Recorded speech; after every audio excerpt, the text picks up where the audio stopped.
Say no to flow. Say no to flow. Say no to flow. Say no to flow. Excuse me. Hi, Commander Go here. I just wanted to ask you what you're protesting and why. Why am I protesting? I'll tell you why. 'Cause this year, the Academy of Motion Picture Arts and Sciences gave an Academy Award to a Latvian movie. It's called Flow. It's an animated film, and I do not believe that we should be giving awards to anything that comes out of Latvia. So you're protesting everything from Latvia? Yes, I believe we should boycott Latvia until Victor Von Doom steps down and is made to answer for his crimes against humanity. Wait a minute. You mean Victor Von Doom as in Doctor Doom, the supervillain from Marvel Comics? Yes, that's him, Doctor Doom. You do know that Doctor Doom is the head of state in Latveria, a fictional country that exists only in the Marvel universe, right? It has no connection to the real world country of Latvia at all.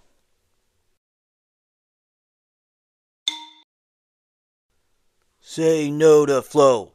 Say no to flow. Say no to flow.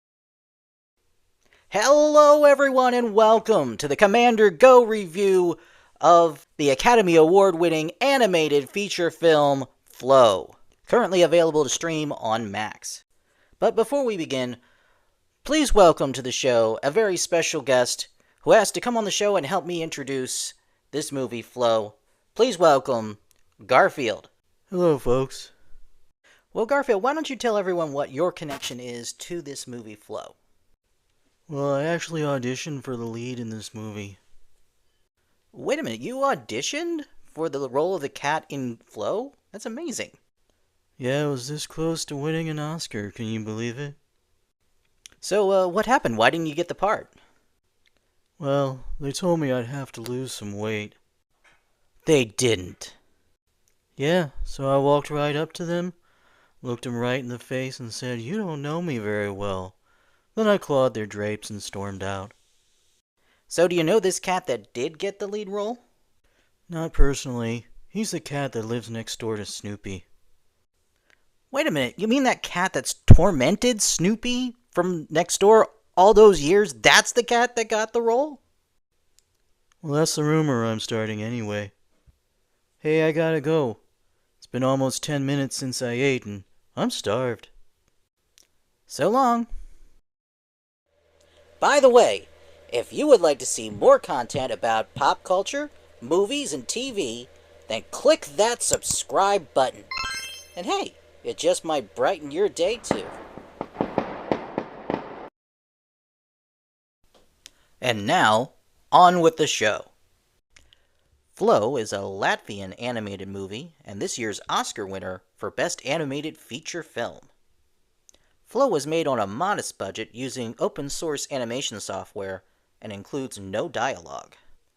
It tells the story of a cat living in a world where, for reasons never explained, all the humans seem to be gone, leaving behind many human structures and man-made objects, all falling into a state of disrepair. Then, a sudden flood results in rapidly rising water levels. The cat retreats to the highest ground he can find, but the water levels continue rising. When an old boat drifts by, the cat finds refuge by jumping on board. The cat soon finds that another animal, a capybara, is already on board. The cat reacts nervously, but the capybara accepts the cat's presence without a problem. As the boat drifts around a flooded earth, a few more animals climb aboard to escape the rising water, including a ring-tailed lemur, an injured secretary bird, and a dog. This group of animals forges an unlikely friendship as together they try to survive in this apocalyptic world. The animation style quite beautifully mimics a hand-painted look, even simulating the look of brushstrokes not just in the backgrounds, but in the characters as well. The cinematography is also excellent. Every shot is beautifully composed. But the art is not entirely flawless. There seems to be an issue with the animation on the animals' mouth movements. There's something that looks unnatural about it.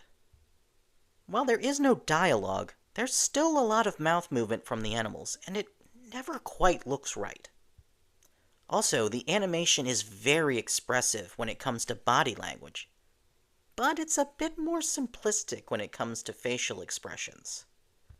Now, given that the animals are being depicted as fully animals without any human characteristics, it does make sense that the human expressions won't be readable on their faces.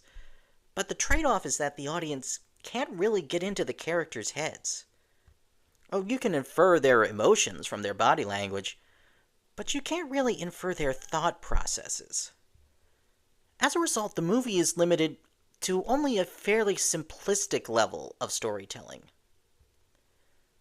Having said that the animals are fully animals, this is mostly true, but despite this, the animals do seem to have a human understanding of how the boat works, with the cat immediately pushing on the rudder to avoid a collision, and then later the secretary bird taking up a position on the rudder and steering the boat through obstacles like an experienced sailor.